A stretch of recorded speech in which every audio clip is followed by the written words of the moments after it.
അതിനകത്ത് വേറെ ആരും ഇല്ലല്ലോ അല്ലേ? ഇല്ല.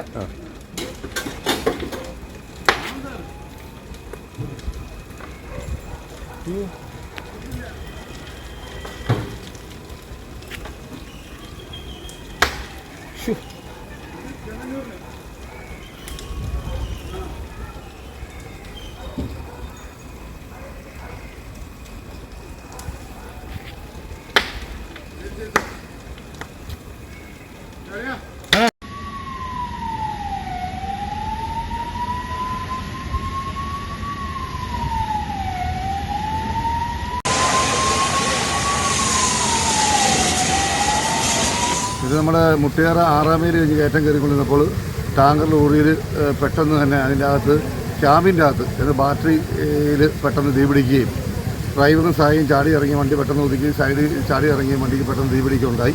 തൊട്ടുപുറയിൽ കടുത്തുരുത്തി പോലീസ് ഉണ്ടായിരുന്നു. അവർ പെട്ടെന്ന് തന്നെ ഫയർഫോഴ്സിനും മറ്റുള്ളവരെ വിളിക്കുകയും അതോടൊപ്പം തന്നെ ഡ്രൈവർ അതിലുള്ള ശമന സംവിധാനങ്ങൾ ഉപയോഗിക്കുകയും അതോടുകൂടി തന്നെ തീ അണയ്ക്കുവാനും കടുത്തുരുത്തി ഫയർഫോഴ്സിൻ്റെ അടക്കമുള്ള 4 യൂണിറ്റ് എത്തുകയും എത്രയും പെട്ടെന്ന് തന്നെ തീ അണയ്ക്കുവാനും വലിയൊരു അപകടം മാറ്റിയെടുക്കുവാനും സാധിച്ചു. അത് പോലീസിൻ്റെയും അതോടൊപ്പം തന്നെ ഫയർഫോഴ്സിൻ്റെയും ഏറ്റവും വലിയ ഇടപെടലിന് ഇതുകൊണ്ടാണ് നാട്ടുകാരും അതിൽ കൂടി സഹായിച്ചിട്ടുണ്ട്. അതുകൊണ്ട് വലിയൊരു അപകടം നമുക്കിവിടെ മാറ്റിയെടുക്കാൻ സാധിച്ചു.